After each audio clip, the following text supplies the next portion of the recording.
අයිබෝන් හිතවතුනි ජේසු පිටයි කියලා ප්‍රාර්ථනා කරනවා සමිදානන් වහන්සේගේ ආශිර්වාදය රැකවරණය ඔබ සහ ඔබගේ පවුලේ සියලු දෙනා සමග පවතින්නටයි කියන ප්‍රාර්ථනාවයි අද දවසේදී ධර්මයානෝ ධර්ම සාකච්ඡාව ආරම්භ කරමින් අපි ඔබ හැම කෙනෙකුටම සිදු කරන්නේ.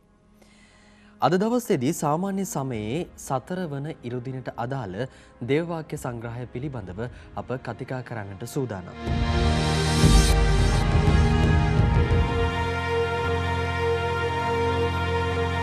ඒ සඳහා බොහොමත්ම ගෞරවයෙන් ආදරයෙන් අද දවසේදී අපි මෙදිරියට ආරාධනා කළා ගරු ගයාන් ප්‍රසන්ත පූජා ප්‍රසාදීන් වහන්සේට. පෙදුමිනි වහන්සේ බොහොම ගෞරවයෙන් පිළිගන්නවා ජේසු පිටයි. ජේසු පිටයි. පෙදුමිනි මේ සාමාන්‍ය සමයේ 4 වන ඉරුදිනට අදාළ දේවවාක්‍ය සංග්‍රහයයි අපි අද කතිකා කරන්නේ. පළමුවන දේව ප්‍රකාශනය ශුද්ධ වූ සුවිශේෂය සමගින් දෙවන දේව ප්‍රකාශනයේ තිබෙනා වූ දේව ධාර්මික කරුණු පිළිබඳව අවධානය යොමු කරමින් අපේ සදහවත් කිතුණු දේව ජනතාවගේ ප්‍රායෝගික ජීවිතයට සමිදානන් වහන්සේ කතා කරන පිළිවෙල ඒ පහසුකම පිළිබඳව අද දවසේදී වහන්සේ හරහා අපි කරුණු විමසා බලා දැනගන්නට සූදානම්. ප්‍රථමයෙන්ම පියදුමිනිවට පැහැදිලි කරලා දෙන්න අද දවසේදී අපි කියවීම් 3 පිළිබඳව අවධානය යොමු කරද්දී මෙහි අපිට ඉදිරිපත් කරන මුඛ්‍ය අරමුණු මුඛ්‍ය පණිවිඩය ප්‍රධානම තේමාව මොනවද කියන කාරණාව පිළිබඳව. හොඳයි චතුර. අපි ඇත්තටම අද මේ දේ වචනයෙන් අපිට දෙන පණිවිඩය තේරුම් ගන්නට උත්සාහ කරද්දී අපි පොඩ්ඩක් මීට පෙර සති කීපය ගැනත් මෙනෙහි කළොත් වටිනවා. මොකද ඇත්තටම ලස්සන ගලා යාමක් මේ ජනවන්දනා වසරේ විශේෂයෙන් මේ අලුත් අවුරුද්දේ අපි පසුගිය කාලය තුල මෙනෙහි කරපු දේ වචනය ගත්තාම ස්වාමින් වහන්සේ උන්වහන්සේගේ දූතකාර්යයේ ආරම්භය උන්වහන්සේගේ දූතකාර්ය වෙනුවෙන් උන්වහන්සේගේ ශ්‍රාවකයන්ව කැඳවීම ඔස්සේ අද අපිට උන්වහන්සේ මතක් කර දෙනවා පෙන්눔 කරලා දෙනවා උන්වහන්සේගේ දූතකාර්යය සිදුවෙන ආකාරය කොහොමද ඒ සිදුවන්නේ කියන දේ. ඉතින් අපි සංක්ෂිප්තයක් හැටියට ගත්තාම අද අපිට දෙන ප්‍රධාන පණිවිඩේ උන්වහන්සේගේ දූතකාර්යය උන්වහන්සේ කරගෙන යන ආකාරය ඒ ඉදිරියට සිදුවෙන ආකාරය ගැන තමයි අපිට මෙනෙහි කරන්නට ආරාධනා කරන්නේ. අපි සූදානම් ඉදවතුනි අද දවසේ පළමුවන දේව ප්‍රකාශනයේ වෙත ප්‍රථමයෙන්ම අපේ අවධානය යොමු කරමින් කතිකා කරන්න. පළමුවන දේව ප්‍රකාශනය ද්විතීය නීති සංග්‍රහය පොතෙන් උපුටාගත් කොටසකි. දෙවි සමිදානන් වහන්සේ ඔබ අතරින්ද ඔබේ සහෝදර ජනතාව අතරින්ද මාහා සමාන දිවැසිවරයෙකු පත් කරන සේක. ඔබ ඔහුට සවන් දිය යුතුය.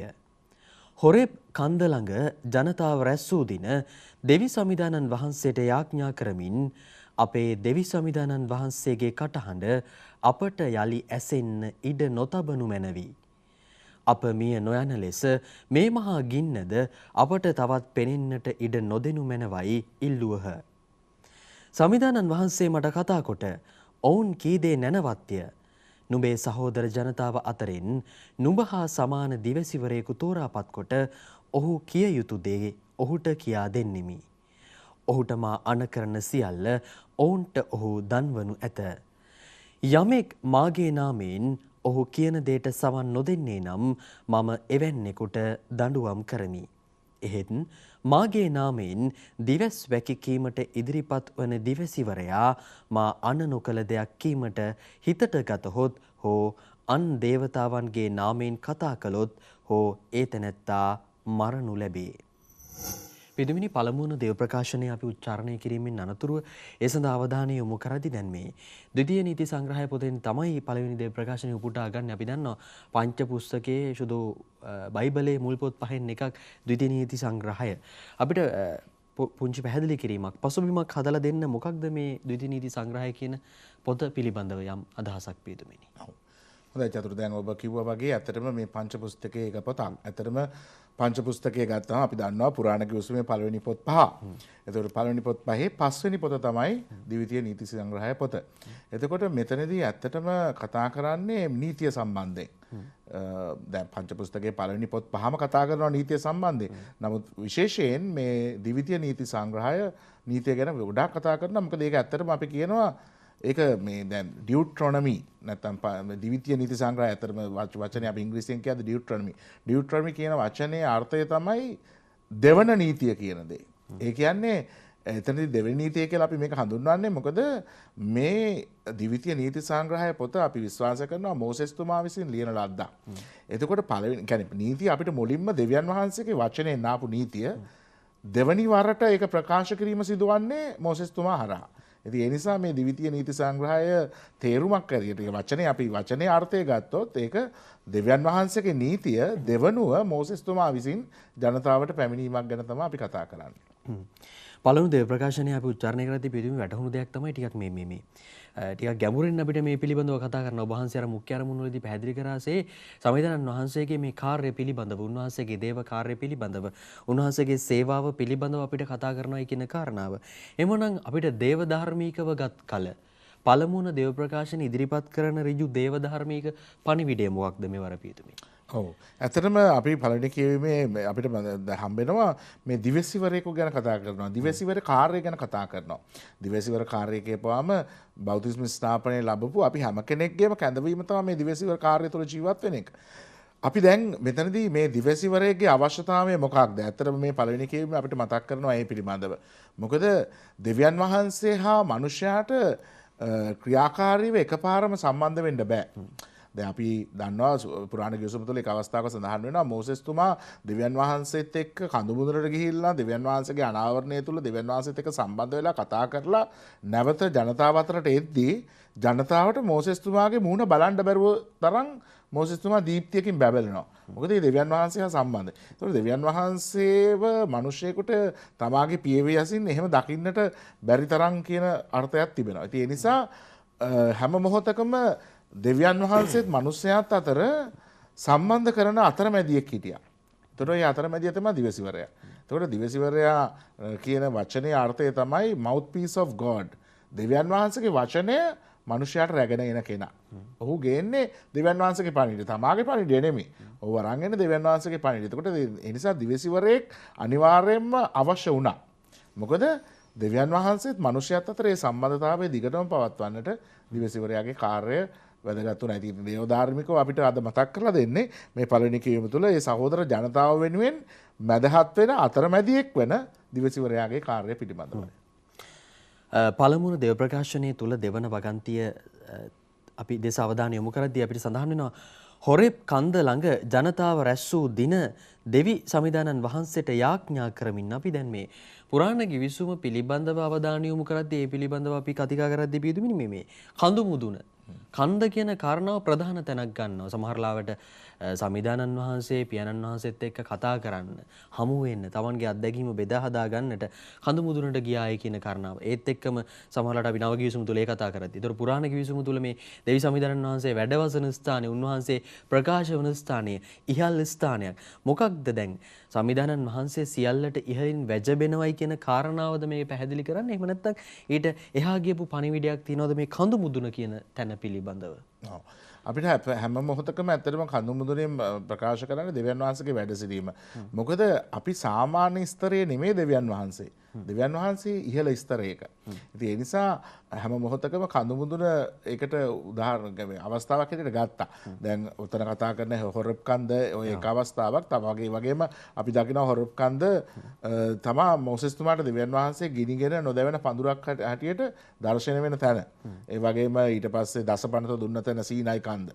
ඉතින් ඔය වගේ අපි ඇත්තටම කිව්වා වගේ පුරාණ ගිවිසුම තුල මේ කඳු මුදුන තුල දෙවියන් වහන්සේගේ වැඩ සිටීම සහ දෙවියන් වහන්සේට සම්බන්ධ වෙන තැනක් හැටියට කඳු මුදුන සම්බන්ධ වෙනවා. ඒ වගේම මේක නව ගිවිසුම තුලත් එහෙමයි. ඔබ කිව්වා වගේම අපි දකිනවා ස්වාමින් වහන්සේ තාබෝර් කඳු මුදුනේ දෙවියන් වහන්සේ හා ඒ උන්වහන්සේගේ අනාවරණය සිදු වෙච්ච තැන.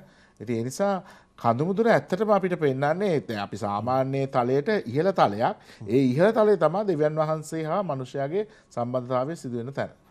දැන් පියතුමිනි අපි දෙවියන් වහන්සේ පිළිබඳව කතිකා කරද්දී උන්වහන්සේ ප්‍රේමයයි කියන කාරණාව අපි අදහනවා, විශ්වාස කරනවා, කතා කරනවා. උන්වහන්සේගේ හිත උණු වෙන සුළු මුදු මොලක් හදවතක් ඇති පියාණන් වහන්සේ කෙනෙක් තමයි දෙවියන් වහන්සේ යනු. හැබැයි පුරාණ ගිවිසුම තුළ විශේෂාකාරයෙන් අපි ද්විතීය නීති සංග්‍රහය තුළ ගත්තත් අර දෙවියන් වහන්සේ පිළිබඳව යම්කිසි භීතියක්, එහෙම නැත්නම් බයක්, එතනින් එහාට ගියපු යම් දුරස්ථභාවයක් ඇති කරනවාදෝ යයි කියලා දැන් මට හිතෙනවා මේ යම් ප්‍රකාශනයන් දිහා බලපුවාම. මොකක්ද මෙහි පැහැදිලිතාවය? නිකන් බිය ගන්නවන සුළු භාවයක්? ඔව් ඇත්තටම ඔබ මම හිතන්නේ මේ ප්‍රශ්නේ අහන්නේ මේ අද පළවෙනි කොටසේ තියෙන අවසාන කොටසත් එක්ක වෙන්නට ඇති. මොකද අන් දේවතාවන්ගේ නාමයෙන් කතා කළොත් ඒ තැනත්තා මරණු ලැබේ. ඉතින් ඒක ඇත්තටම අද පළවෙනි කීමේ අවසානයේ තිබෙනවා.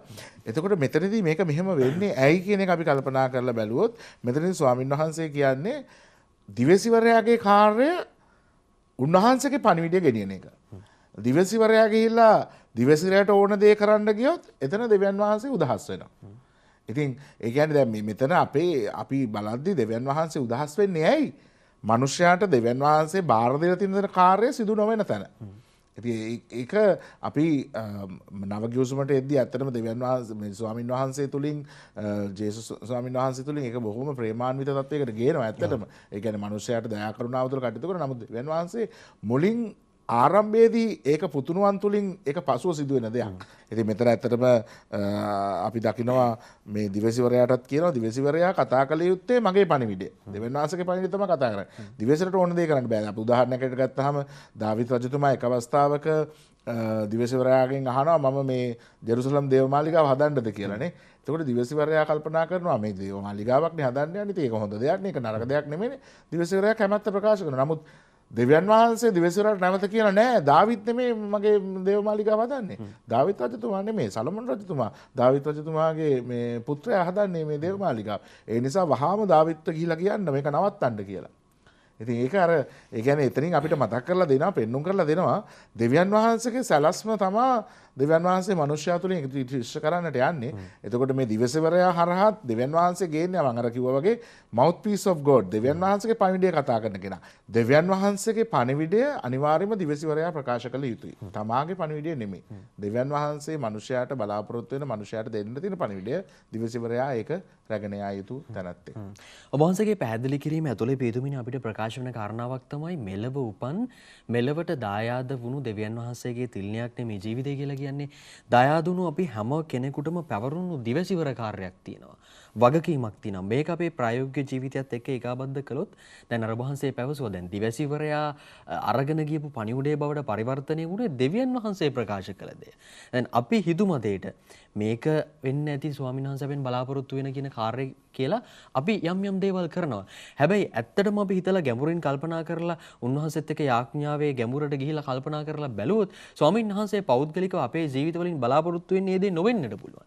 එහෙමනම් මෙලව ජීවත් වෙන මිනිස්සු විදිහට කොහොමද දෙවියන් වහන්සේ අපෙන් බලාපොරොත්තු වෙන දිවසිවර කාර්ය මේකයි කියලා අපි අඳුනගෙන වැඩ කරන්නේ ක්‍රියා කරන්නේ. ඒකට ඇත්තටම ඉතින් දේවානාවරණය අපේ ජීවිතේ හඳුනා ගන්නට අපිට යාඥා ජීවිතේ ගොඩක් වැදගත් වෙනවා.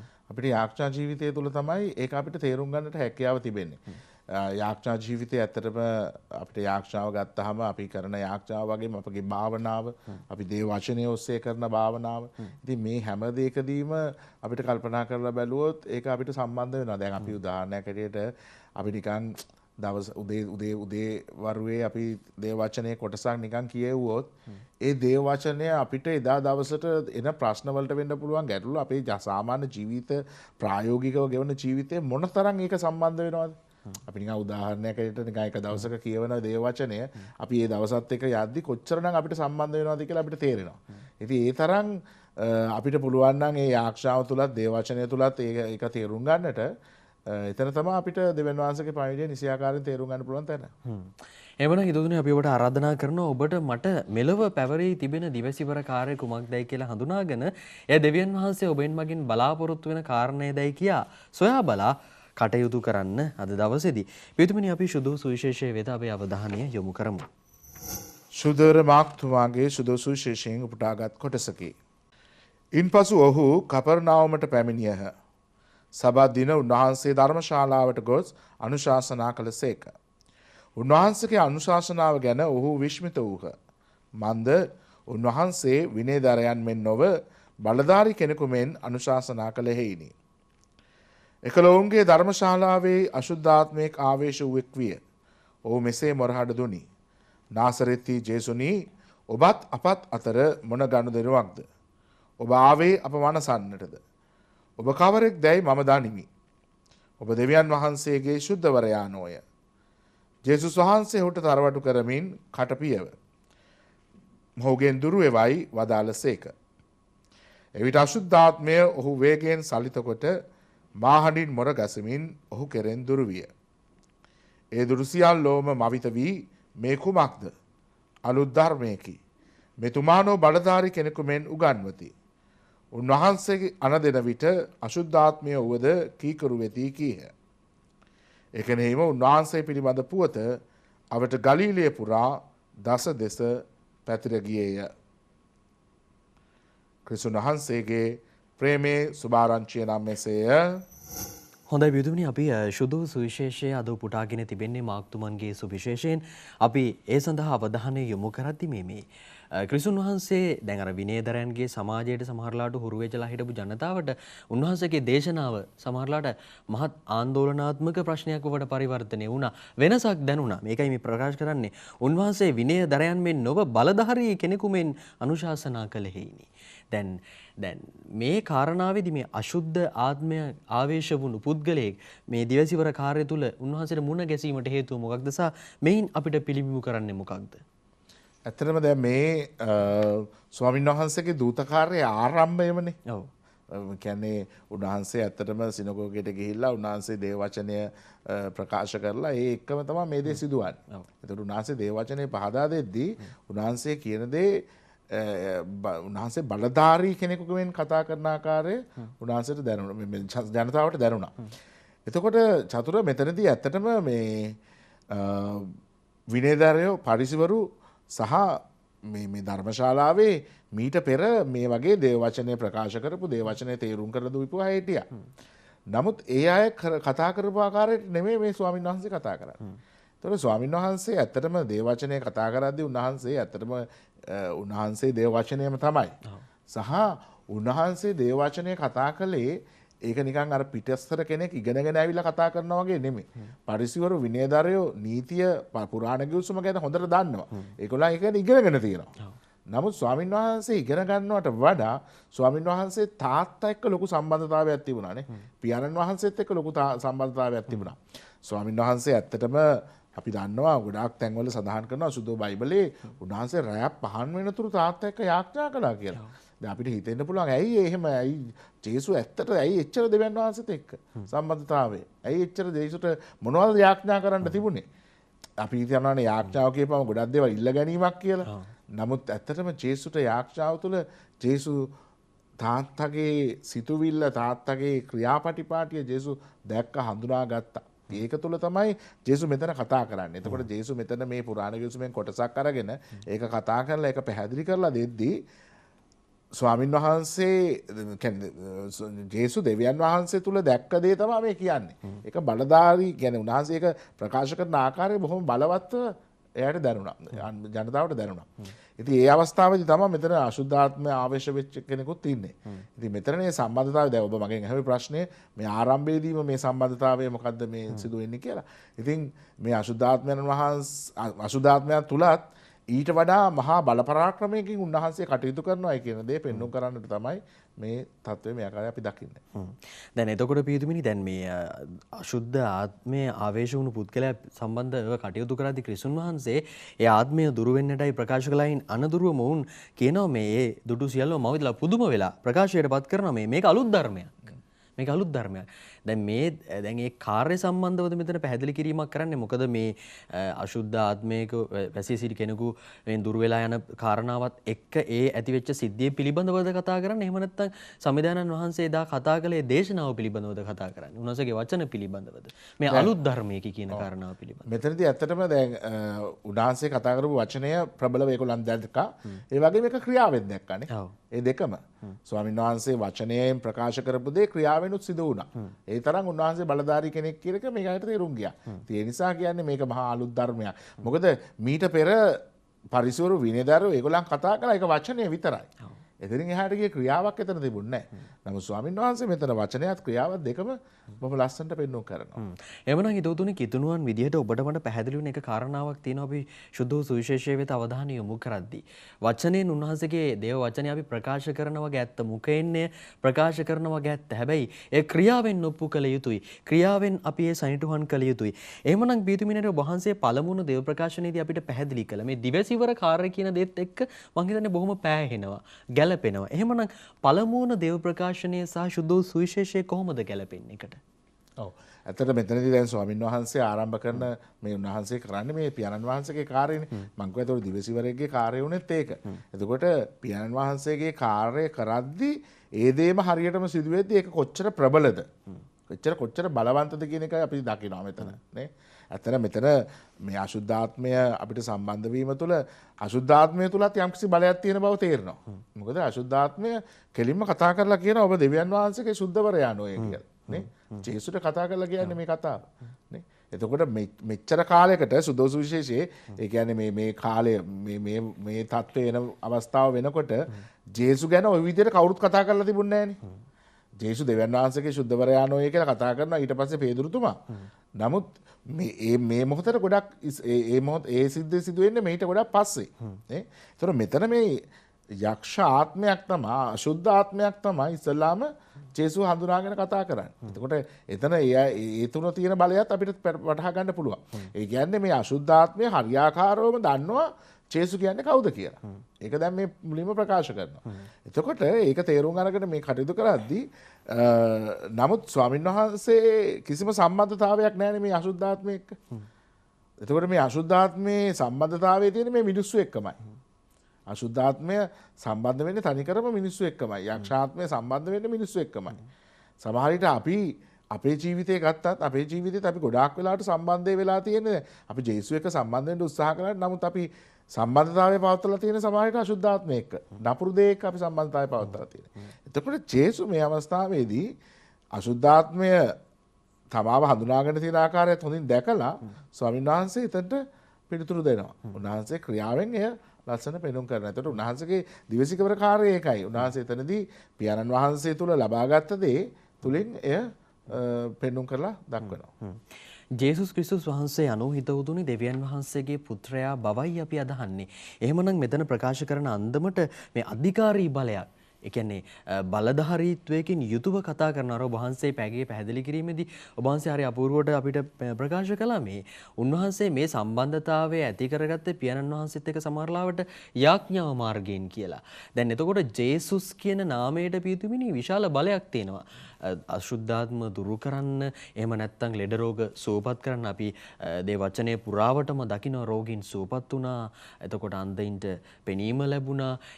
ප්‍රාතිහාර්ය සිද්ධ වුණා උන්වහන්සේගේ වචනය ප්‍රකාශ කළ වහාම. එහෙමනම් ජේසුස් කියන නමට ලොකු බලයක් තියෙනවා. මං හිතන්නේ අද අපේ ප්‍රායෝගික ජීවිත දිහා හැරිලා බලපුවාම පියතුමිනි ජේසුස් කියන නාමයට තිබෙනා වූ බලය කිතුණුවන් වෙන අපි විසින්ම සමහර තැන්වලදී අපි යටපත් කරගෙන බලිතොවිල් වෙන්න පුළුවන්. එහෙම නැත්නම් හදිහූනියම් වෙන්න පුළුවන්. අපි සාමාන්‍ය කට ව්‍යවහාරය ප්‍රකාශ කරන ඒ තැන්වලට අපේ විශ්වාසය ඇදගෙන යන්න ගිහලා අපිට ෂණික උත්තර දෙන දෙවියන් කෙනෙක් නැහැ. උන්වහන්සේගේ වචනය තුළ උන්වහන්සේ කියනවා මේක ජීවිතය කියලා කියන්නේ කුරුසියක්. මානුව එන්න කැමැති යමෙක් වේද කුරුසිය දරාගෙන මානුව එන්න. ෂණික විසඳුම් ලබා ගන්න අපි කියන්නේ විස්කම් ලබා ගන්න සමහරලාට දෙවි කෙනෙක් නෙවෙයි ඉන්නේ අපිට. ඒ ජීවිත අත්දැකීම දීලා ඉන්න අනතුරු අපිට ප්‍රාතිහාර්යයක් අපේ ජීවිතවල කරන්න. එහෙමනම් කොහොමද ජේසුස් කියන නාමයේ බලය අපේ ප්‍රායෝගික ජීවිතේ අපි ප්‍රායෝගිකව අත්දකින්නේ අත්විඳින්නේ? ඒක අපි තේරුම් ගන්න මෙතන තියෙන හොඳ වචනයක් තියෙනවා චතුර. ඒ කියන්නේ මෙතන කෙලින්ම මේ අශුද්ධාත්මය කතා කරන්නේ මේ නාසරේති ජේසුස් ඔබත් අපත් අතර මොන ගනුදෙනුවක්ද? ඒ කියන්නේ යක්ෂයා කියනවා අපිට ඔබ වහන්සේත් එක්ක ගනුදෙනුවක් නැහැ. එහෙනම් ගනුදෙනුව තියෙන කා එක්කද? මිනිස්සු එක්ක. යක්ෂයාට ගනුදෙනුව තියෙන මිනිස්සු එක්ක. එතකොට අපිට අද ජේසුගේ මේ බලය සමහර විට අපි හිතන මට්ටමට අපිට අත්දකින්න බැරි වෙලා තියෙන්නේ. දැන් යක්ෂයා කියනවා මට ගනුදෙනුව තියෙන මිනිස්සු එක්ක. මිනිස්සු හැටියට අපිට ගනුදෙනුව තියෙන්නේ සමාජයට යක්ෂයෙක්. අපිට ජේසුව අමතක වෙලානේ. අපේ ජීවිතේ අපි හැමතැනම කල්පනා කරලා බලද්දී අපි බොහෝ දේවල් වලට අපි යොමු වෙද්දී අප තුල අපි ගොඩාක් වෙලාවට නපුරු දෙයට අයහපත් දෙයට වැරදි දෙයට තියෙන ආශාව සහ ඒකට යන මේ අපි මේ පැත්තට යන ප්‍රවාහය ගොඩක් දරුණුයි. ඒ නිසා අපි ගොඩාක් වෙලාවට අපිට ජේසු ගැන කතා කරනවා. අපිට ජේසු ගැන අත්දැකීමක් තියෙනවා. නමුත් කොච්චර කොහොම කිව්වත් අපි ජේසුව පොඩ්ඩක් පැත්තකින් තියෙනවා. අපේ ජීවිතේ අපිට අවශ්‍ය දේ සිදු වෙන්නට ඕනේ. අපිට අවශ්‍ය දේ කරගන්න ඕන නම් අපි ජේසුව පොඩ්ඩක් පැත්තකින් තියෙනවා. එතකොට එතනට කෙලින්ම යක්ෂයා රිංගනවා. යක්ෂයා දන්නවා දැන් මේ ගනුදෙනුව කරගන්න පුළුවන් තැන. ඒ නිසා යක්ෂයා ගොඩාක් වෙලාවට එතනට රිංගලා එතනදී අපිව සම්පූර්ණ මේ පැත්තට ඇදලා ගන්නවා. ඉතින් ඒ නිසා අපි සමහර විට ජේසුගේ බලය අත්දකින්නට බැරි තත්යකට පත් වෙලා මොකද අපිත් ගනුදෙනුව යක්ෂයෙක්ම කරගෙන යනවා අපි යක්ෂයෙක් හොඳට කතා බහ කරගෙනම ඒ කියන්නේ අපි අර ඒ කියන්නේ අපි මේ පැත්තටම යනවා දැන් මෙතන හොඳම උදාහරණයක් ගත්තාම ජේසු කොච්චර ස්ථාවරව කතා කරනවද යක්ෂයාටනේ මේ යක්ෂ ආත්මය ඇති වෙලා තියෙන මිනිස්සයාට කොච්චර ස්ථාවර උන්වහන්සේ කතා කරනවද උන්වහන්සේ මෙතන කෙලින්ම කතා කරන්න තියෙන දේ කියනවා ඒ වගේ තමයි මොනවාද මේ අපි ගත්තාම අපි ගොඩක් වෙලාවට එහෙම නැහැ.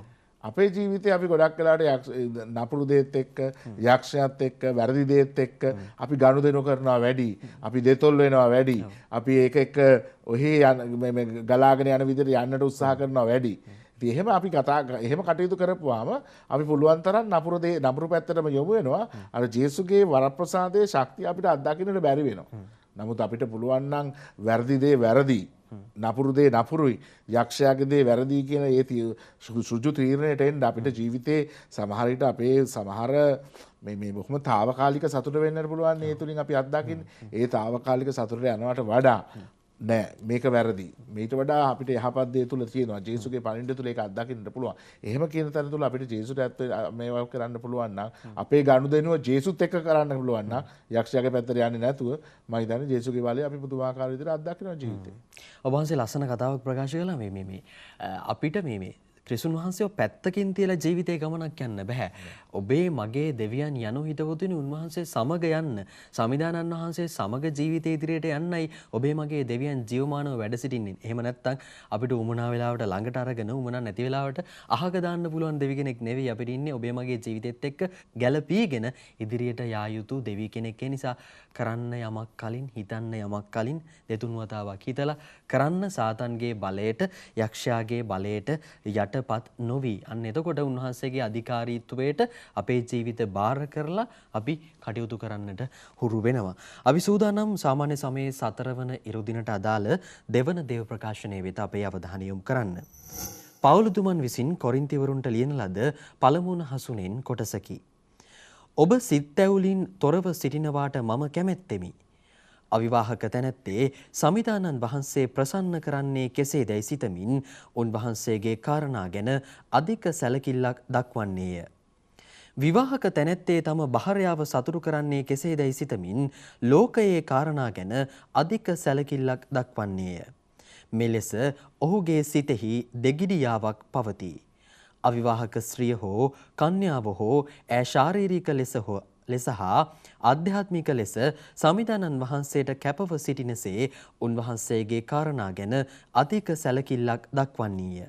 එහෙත් විවාහක ස්ත්‍රිය තම පුරුෂයා සතුටු කරන්නේ කෙසේදැයි සිතමින් ලෝකයේ කාරණා ගැන අධික සැලකිල්ලක් දක්වන්නීය. මා මෙය කියන්නේ ඔබගේම යහපත පිණිසය. ඔබගේ නිදහස සීමා කිරීමට මගේ අදහසක් නැත. මගේ කැමැත්ත නම් ඔබ විනීත ලෙස ඉතසිතින් සමිදානන් වහන්සේට සේවය කිරීමය. පිදුමිනි දෙවන දේව ප්‍රකාශනය උපුටා ගන්නේ ශුදෝ පවුලුතුමන් විසින් කොරින්තිවරුන්ට ලියූ යැවූ ලිපිය තුලින්. දැන් ශුදෝ පවුලුතුමන් අදහස් කරන්නේ මොකක්ද? එතුමන් මේ ප්‍රකාශ කරන්නට උත්සාහ දරන්නේ මොන වගේ ප්‍රකාශනයක්ද මේ කොරින්තියට යවපු ලිපිය තුලින් පිදුමිනි? ඔව් ඇත්තටම එදා සුදු පවුලුතුමාත් හිතපු දෙයක් තමයි ස්වාමින් වහන්සේගේ දෙවැනි පැමිණීම ඉතා ඉක්මනින් සිදු වෙයි කියලා. ඒ නිසා ඒ ගැන තමයි ගොඩක් වෙලාවට උන්වහන්සේ කතා කරන්නට උත්සාහ කළේ. ඒකෙදි දැන් මෙතනදී කියන්නේ අපේ සිත් ඇවුල අපිට තියෙන වේදනාව අපේ ප්‍රශ්න මේවා එක්ක අපි මේවයින් දුක් වෙලා කරදර වෙනවට වඩා ස්වාමින් වහන්සේ තුල මේවා සම්බන්ධ කරමින් අපි සතුට අයිති කර ගන්න ආකාරය ගැන තමයි කතා කරන්නේ. මෙතනදී ඇත්තටම අපි කටයුතු කරපුවාම අපි දැන් උදාහරණයක් ඇරගෙන ගත්තාම අපි සිත් ඇවුලෙන් කටයුතු කරලා වැඩක් නැහැ. දැන් අපි උදාහරණයක් ඇරගෙන ගත්තොත් දැන් මේ දවස්වල අපි මේ අවුරුද්දක් තිස්සේ අත්දකිනවා කොරෝනා වසංගත තත්ත්වය. අපිට හරි අමාරුයි හිතට. ඒ කියන්නේ අපි මෙච්චර කාල ජීවත් වෙච්ච ආකාරයට අපිට ජීවත් වෙන්නට බෑ. අපිට තියෙනවා අපිට සමාජ දුරස්භාවය තියාගන්න වෙලා අපේ රැකියාවන් අර කරපු විදිහට අපිට කරන්න බෑ. අපිට ඒ සම්බන්ධතාවයන් තියාගන්න බෑ. ඒ වගේ ප්‍රශ්න ගොඩක් තියෙනවා. නමුත් එහෙමයි කියලා අපි සිත් ඇවුලෙන් අපි ඒ ගැන කරදර වෙමින් කනගාටු වෙමින් කනස්සල්ල වෙමින් කටයුතු කරයි කියලා අපිට ඒකට විසඳුමකුත් නැහැ. නමුත් අපි කල්පනා කරලා බැලුවොත් ඒ තත්ත්වය තුළ අපි පසුගිය වසර දෙස හැරලා බලද්දී දැන් මේ අපි යම්කිසි මට්ටමකට අපි තේරුම් ගන්න තියෙන කාලය තුළ අපිට ඔය ඒ තියෙන ප්‍රශ්න තුලත් අපිට කොච්චරනම් දැනුවත් වීමක් අපි සිද්ධ වුණාද? ජීවිතේට කොච්චරනම් වටිනා පණිවිඩ අපි එකතු කරගත්තද? අපිට තේරුණා දැන් අපි මෙච්චර කල් ජීවත් වෙච්ච ක්‍රමේත් වැරද්දක් තියෙනවායි කියලා නේද?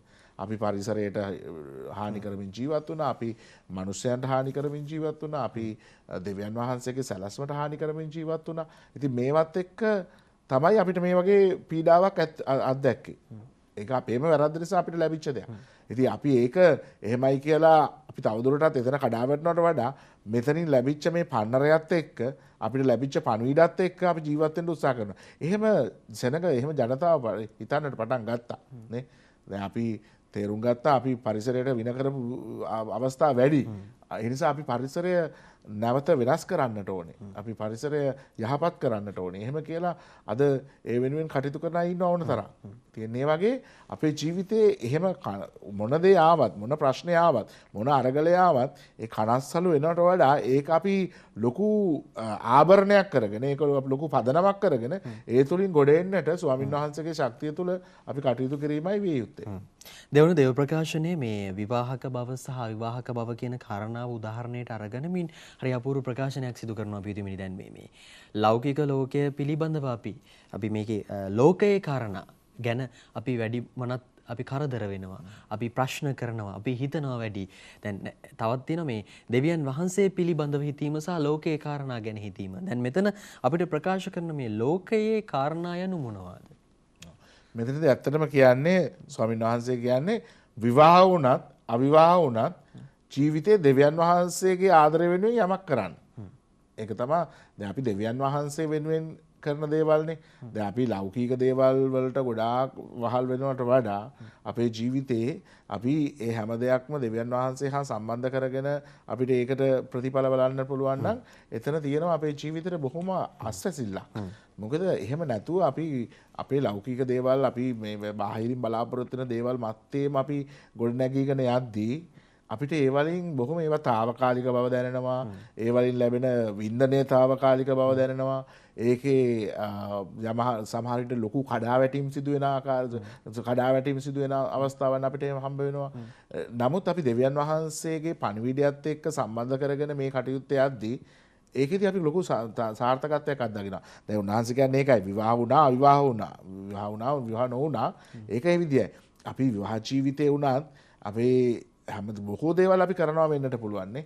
විවාහ ජීවිතේ සමහරට ස්වාමි පුරුෂයා සතුටු කරන්න, බිරිඳ සතුටු කරන්න, දරුවන්ව සතුටු කරන්න. නමුත් එච්චර දොඩාක් කරලත් නිකන් බොරු ලොකු හිස් බවක් සමහරට සමහර අය විවාහ ජීවිතේ අත්දකිනවා.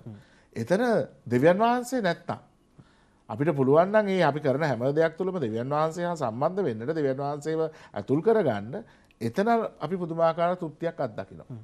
දැන් අපි උදාහරණයකට ගත්තොත් යම්කිසි ස්වාමි පුරුෂයෙක් ඔහු තමාගේ පෞල් ජීවිතය ගොඩනගන්නට ශ්‍රම මහන්සියෙන් ලොකු රැකියාවන් කරමින් රැකියාවලටත් එහාට ගිහලා තවත් දේවල් කරමින් කටයුතු කරනවා වෙන්නට පුළුවන්. නමුත් ඒ හැම දෙයක් තුළම දෙවියන් වහන්සේගේ සම්බන්ධයක් නැත්නම් ඌට අධ්‍යාත්මික ජීවිතයක් නැත්නම් අර ලෞකික දේ විතරක් නම් ඔහු කරන්නේ ඔහු ලොකු මහන්සියකට ලොකු සිත් ඇවුලකටපත් වෙනවා. නමුත් එතන අධ්‍යාත්මික ජීවිතය සම්බන්ධ වෙලා තිබුණා නම් ඒක බොහොම ලස්සන දෙයක් බවට පත් වෙනවා. ඉතින් ඒකයි ස්වාමීන් වහන්සේ කියන්නේ විවාහ ජීවිතේ මෙතන ඇත්තටම ස්වාමීන් වහන්සේගේ පණිවිඩය වෙන්නේ විවාහ ජීවිතේ ඔබ ඒ විවාහ ජීවිතයට සාර්ථකත්වය එහෙම නැත්නම් විවාහ ජීවිතයට සාධාරණයක් ඉෂ්ට කරනවායි කියන්නේ ඔබ විවාහ ජීවිතය තුළ දෙවියන් වහන්සේගේ ආදරය වෙනුවෙන් යමක් කළ යුතුයි කියන දේ. දැන් එතකොට පියතුමිනි අපි ඉදිරියට මේ දේව ප්‍රකාශනය තුළ ගමන් ගනිද්දී දැන් මට පැහැදිලි දෙයක් තමයි මූලිකවම කියන්නේ මේ දෙවියන් වහන්සේට අපේ ජීවිතවල ප්‍රමුඛ ස්ථානය දී යුතුයි. මුල් තැන දී යුතුයි. මුල් අඩිය දී යුතුයි. දැන් මේ පාවුලු දුමන මේකේ යම්කිසි රසයක් දැනිච්ච නිසායි මේ සංඝයට මෙහෙම කියන්නේ. මා මේ ඔබට කියන්නේ ඔබගේම යහපත පිණිසය. ඔබගේ නිදහස සීමා කිරීමට මගේ අදහසක් නැත. මගේ කැමැත්ත නම් ඔබ විනීත ලෙස ඉත සිතින් සමිඳනන් වහන්සේට සේවය කිරීම. මේ අත්දැකීම පෞලුතුමා වින්දා. පවුලුතුමා දැක්ක ඒකේ යම් රසයක්, ඒකේ වෙනසක්, ඒකේ ලස්සනක් දුටු නිසා සංඝයට ප්‍රකාශ කළා. එහෙමනම් අපිට බොහොම පැහැදිලි සම්විධානන් වහන්සේට අපේ ජීවිතයේ මුල් තැන දීම තුල උන්වහන්සේත් එක්ක ගමනක් යාම තුල ජීවිතයේ රසයක් අත්විඳින්න පුළුවන්, වෙනසක් දකින්න පුළුවන් කියන කාරණාව. කොහොමද අපි පවුලක් ගත්තාම පියතුමිනි අපි ප්‍රකාශ කරනවා සමාජයේ ඉන්න වැදගත්ම ප්‍රධානතම ඒකකයේ තමයි මේ පවුල. අම්මා තාත්තා දූ පුතා එකට එකතු වෙන තැන. කොහොමද අපි අපේ ප්‍රායෝගික ජීවිතයේ දිනදා වැඩබල තියෙනවා, අපි කාර්ය බහුලයි, අපිට ප්‍රශ්න තියෙනවා, අසනීප අමාරුකම් තියෙනවා, ලෙඩ දුක් තියෙනවා. රොබ වහන්සේ කිව්වා වගේ විවාහ වෙලා අවුරුදු ගණන් ගත වෙලා තාමත් ජීවිතවල හිස්කමක් අත්දකින යුවල් ඉන්නවා සමහර වෙලාවට. හැබැයි සම්විධානන් වහන්සේට ප්‍රමුඛ ස්ථානය දෙන්න කොහොමද අපි ක්‍රියාත්මක වෙන්නේ? පුංචි පුංචි දේවල් හරින් මගින්. ඔව්. දැන් අපි ඇත්තටම බාහිර ලෝකයේ හැම වෙලාවෙම කියන්නේ දැන් මෙතනත් කතා කරනවා වගේ සමහර විට අපි දෙවියන් වහන්සේට සම්බන්ධ වීම තුළ දහමට සම්බන්ධ වීම තුළ අපේ නිදහස නැති වෙනවායි කියන එකනේ. කාල් මාක්ස්ුත් එක අවස්ථාවක religion is opium of man කියලා. මේක නිකන් අබින් වගේ කියලානේ කාල් මාක්ස් කිව්වේ. නමුත් ඇත්තටම එතනින් එහාට ගියා ඉන්නවා. ඒ කියන්නේ මේ දහමත් එක්ක සම්බන්ධ වෙලා ජීවිතේ මේ හැම දෙයක්ම සම්බන්ධ කරගත්ත අය. ඒතකොට ඒ අය අත්දකින ප්‍රීතිය. උදාහරණයක් ඇටියට ගත්තාම මට මතකයි එක අවස්ථාවක එක පවුලක් ඇත්තට මේ කට්ටිය මට කියනවා මේ ඒගොල්ලන් පල්ලියන එක සම්බන්ධයෙන් ෆාදර් මේ අපි ඇත්තටම ඉස්සර පල්ලියෙද්දී අපි නිකන් ෂිෆ්ට් එකට වගේ කියන්නේ ගෙදර කට්ටියම පල්ලිය එන්නේ නැහැ. එක්කෝ ගෙදර කවුරු හරි එක්කෙනෙක් හරි තියලා එනවා. මොකද අපි හරි බයයි අපේ ගෙවල් වලට හොරු පණි ඒ වගේ දේවල් හින්දා අපි කට්ටියම එකපාරේ එන්නේ නැහැ පල්ලියට. එක්ක ස්වාමි පුරුෂයා ගෙදර ඉද්දි භාර්යාවයි දරුවෝ එනවා. නැත්තම් භාර්යාව ගෙදර ඉද්දි ස්වාමි පුරුෂයා දරුවෝ එනවා. නැත්තම් දරුවෝ ගෙදර තියලා අම්මයි තාත්තා එනවා. ওই වගේ තමයි අපි ඉස්සර පල්ලිය ආවේ. නමුත් අපේ ජීවිතේ අපි ජේසුව නිසියාකාරයෙන් හඳුනාගත්ත මොහොතක් තිබුණා. ඒ ජේසුව හඳුනාගත්ත මොහොතෙන් පස්සේ අපිට ආයේ ගෙදර ගැන ලොකු ආසාවක් නැහැ. ඒ කියන්නේ සමහර විට අපි ගෙදර සමහරට විවෘත කරලත් අපි පල්ලිය යන අවස්ථාවක් තියෙනවා. ඒ කියන්නේ ඉස්සර අපි පල්ලියෙද්දී පල්ලියට පූජාවට එද්දී පැයක් යනවා. ඒ පැය යන නිසා අපි ගෙවල් දොරවල් වල කවුරු හරි ඉන්න ඕනේ කියලා කෙනෙක්ව තියලා ආපු අපි දැන් සමහර විට ඒ ගැන හිතන්නේ නැහැ. අපි සමහර විට නිකන් ගෙදර ලොක් කරලා එනවා. එහෙම නැත්නම් සමහර විට එකපාරට අපි ගෙදර විවෘත කරලා එන තරමට පවා අපිට ඊට වඩා දැන් ජේසුගේ වටිනාකම දැනලා තියෙනවා. ඉතින් ඒ නිසා අපේ ජීවිතේ අපි ඒක තේරුම් ගන්න මොහොතක් එනවා. ඉතින් ඒ කියන්නේ සමහර අය ඒක හරියට තේරුම් නොගනව වෙන්න පුළුවන්. නමුත් කොයිම මොහොතක හරි ඒ ජේසු තුල තියෙන වටිනාකම තේරුම් ගන්නවා. ඒක තේරුම් ගත්තයින් පස්සේ අර බාහිර දේවල් අර සුදෝ පාවුලුතුමත් එක අවස්ථාවක් කියන්නේ මම ස්වාමින් වහන්සේව මගේ ජීවිතේ නිසියාකාරයෙන් හඳුනාගත්තයින් පස්සේ අනිත් ඔක්කොම මට කුණු කසල බවට පත් වුණා කියලානේ. ඉතින් ඒ නිසා අන්න ඒ වගේ අපේ ජීවිතේ අපි ඒ දැක්ම තුල ස්වාමින් වහන්සේගේ වරප්‍රසාදය අපි තේරුම් ගන්නවා නම් මොකද අපි ගොඩාක් වෙලාවට සමාජීය දේ තුල අපි කටයුතු කරද්දී අපි ගොඩාක් වෙලාවට කලකිරීමටපත් වෙනවානේ. කලකිරීම අපේ ගොඩක් ජීවිතේ අපි කොච්චර සාර්ථක වුණත් ජීවිතේ අපි ලොකු විශාල පඩියක් ලබාගෙන කටයුතු කරනවා වෙන්න පුළුවන්. අපිට හැමදේම ලැබෙනවා වෙන්නට පුළුවන්. නමුත් යම් කිසි මොහොතක අපි කලකිරෙනවා. නමුත් අපි ඒක අර ජේසුත් එක්ක සම්බන්ධ වෙලා බැලන්ස් කරගෙන තියුණා නම් කවදාකවත් ඒ කලකිරීම අපේ ජීවිතේ අපි අත්දකින්නේ නැහැ. අර ලස්සන ගීතිකාවකක් තියෙනවා වගේ නේද? කොපමණ රස වෙතිදෝ සමිදෝ දනිව් බලා එතුමා කොතෙකුත් රස විඳලා දනිව් බලා එතුමා. අපේ ජීවිතේ අපි විවිධ රසයන් හොයාගෙන යනවා. සමහරට මිල මුදල වෙන්න පුළුවන්. සතුට වෙන්න පුළුවන් සමහරකට. එක එක ආකාරයෙන් පෞද්ගලික ගත්තාම හිතුවතුනේ ඔබ මගේ ජීවිතේ අපි සතුට හොයනවා. හැබැයි ඒ මොන රසය වින්දත් අපේ පියතුමත් කිව්වා මේ ෂණික සතුට පුංචි වෙලාවකට සමහරවල් දවසකට දෙකකට මොහොතකට ඒ සතුටෙන් එහා ගිය සතුටක් ඔබේ මගේ ජීවිතය තුළ සම්විධානන් වහන්සේව අද්දුටු වහාම තිබෙනවා. එහෙමනම් අද පළමුවන දේව ප්‍රකාශනය, දෙවන දේව ප්‍රකාශනය සහ සුද්ධ වූ සුවිශේෂය අපි සම්පින්ඩනයක් කොට ගත්තාම හරි අපූර්ව ගැළපීමක් තිබුණා. ගලාගෙන යාමක් තිබුණා. සම්විධානන් වහන්සේගේ ඒ සේවකත්වයේ පිළිබඳ උන්වහන්සේගේ කාර්යභාරය පිළිබඳව අවසානයේදී අපිට ගෙනාවා අපිටත් එහි යම් කාර්යයක් පැවරිලා තියෙනවා කියන කාරණාව සහ උන්වහන්සේව අත්දැකීමෙන් දැනගෙන ඒ කාර්යභාරය ඉටු කළ යුතුයි කියන කාරණාව. ඒත් වගේම උන්වහන්සේගේ ਸਰව බලධාරීත්වය, උන්වහන්සේගේ බල පරාක්‍රමය, උන්වහන්සේගේ අධිකාරී බලය පිළිබඳව අපි පැහැදිලි කරගත්ත. එහෙනම් හිතවතුනි අපි ඔබට ආරාධනා කරනවා උන්වහන්සේගේ බලය තුල ඉදිරියට ගමනක් යන්න කියලා. මට කෙටියෙන් අවසාන වශයෙන් පිළිතුරු පැහැදිලි කරලා දෙන්න. උන්වහන්සේව අත්දැකීමෙන් දැනගන්න. අපිට මිනිස්සු විදිහට පැවරිලා තියෙන මේ දේවරාජ්‍යයේ වටිනාකම හොයන්න, කාර්යභාරය ඉටු කරන්න පෞද්ගලික යාඥාව කොච්චර වැදගත්ද? මේ කිසි දෙයක් කරත් වැඩක් නැහැ. අපේ යාඥාව මදි නම් අඩු නම්. ඔව්. ඉතින් අපි යාක්ෂාව තුළ තමයි මේ සම්බන්ධතාවයන් අපිට තේරුම් ගන්නට පුළුවන්. දැන් අපි දේව රාජ්‍යය තුළ කටයුතු කරද්දී මම මිනිස්සෙක් හැටියට මම දෙවියන් වහන්සේත් එක්ක තියෙන සම්බන්ධතාවය, මම මගේ සහෝදර සහෝදරයන් එක්ක තියෙන සම්බන්ධතාවය, මම බාහිර පරිසරයත් එක්ක තියෙන සම්බන්ධතාවය, මේ සම්බන්ධතාව තුනනේ වැදගත් වෙන්නේ. ඒතර මේ සම්බන්ධතාව තුන ශක්තිමත් වෙන්නේ අපි කොච්චර දුරට යාඥා ජීවිතේට අවතීර්ණද කියන තැන තුල. ඇත්තටම දෙවියන් වහන්සේත් එක්ක තියෙන සම්බන්ධතාවය කියන එක මගේ යාඥාව එක්කම මේක සම්බන්ධ වෙන්න ඕනේ. ඒ වගේම තමයි මම අසල්වාසීන් මගේ සහෝදරයන් එක්කත් ඒ සම්බන්ධතාවය වර්ධනය කරගන්නට මට යාඥාව ගොඩක් සම්බන්ධ වෙන්නට ඕනේ. යාඥාවෙන් තොරව අපිට සමහර දේවල් අපි මොන දේ කළත් ඒවා අසාර්ථක වෙන්නට පුළුවන් සහ අපිට ඒක දැනෙන්නේ නැති වෙන්නට පුළුවන්. ඒකේ තියෙන අපි බලාපොරොත්තු වෙන තරම් වටිනාකමක් අපිට දැනෙන්නේ නැති ආකාරයටපත් වෙන්නට පුළුවන්. ඒ නිසා අපි යාඥාවට ඇතුල් වෙන තරමටම දෙවියන් වහන්සේ තුල අපි ගොඩාක් දේවල් වල සැබෑ අර්ථය, සැබෑ සැනසීම අපි අත්දකිනවා. එමනම් පවුලුතුමා කියනවා වගේ මගේ කැමැත්ත නම් ඔබ විනීත ලෙස ඉත සිතින් සමිදානන් වහන්සේට සේවය කිරීම. එහෙමනම් අපි දන්නවා නේද අපිට අපේ ජංගම දුරකථනයත් එක්ක කටයුතු කරන්න කාලය තියෙනවා, අපේ රැකියාවත් එක්ක කටයුතු කරන්න කාලය තියෙනවා, අපි ප්‍රියතම දේවල් නරඹන්න අපිට කාලය තියෙනවා, අපි ප්‍රිය කරන පුද්ගලයන් ඇසුරු කරන්න අපිට කාලය තියෙනවා. එහෙමනම් එතනින් එහාට ගිහිල්ලා විනීත හදවතකින් විනීත සිතකින් සමිදානන් වහන්සේට සේවය කරන්නත් අපි කාලය හොයා ගමු. අපි දිවසිවරයෙක් දිවසිවරියක් බවට පරිවර්තනය වෙමු. එයයි සමිදානන් වහන්සේ ඔබෙන් මගේ ජීවිතය තුළ බලාපොරොත්තු වෙන කාරණාව. එහෙමනම් පියතුමිනි බොහොම ස්තුතියි ඔබ වහන්සේට මේ දේව ධර්මික කරුණු. ඇත්තටම මේවා කෙනෙක් වටින් පිටින් අපි සුපරීක්ෂාකාරී මුසා බලද්දි දැන් අපි පවා පෞද්ගලිකව කියවදී හරි ගැඹුරුයි. හිතන්න අමාරුයි. කොහොමද තේරුම් ගන්න වහන්සේලාම ඉන්නට ඕනේ මේවා පැහැදිලි කරගන්න. හැබැයි වහන්සේ පැහැදිලි කරද්දී එහි ප්‍රායෝගික භාවය, එහි සරල භාවය කොහොමද අපි ජීවිතයට එකතු කරගන්නේ කියන දේ පිළිබඳව අපිට වැටහුණා.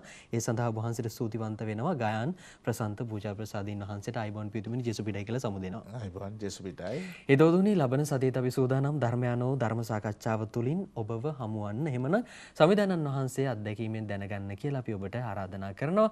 අයිබෝන් ජෙසුපිටයි.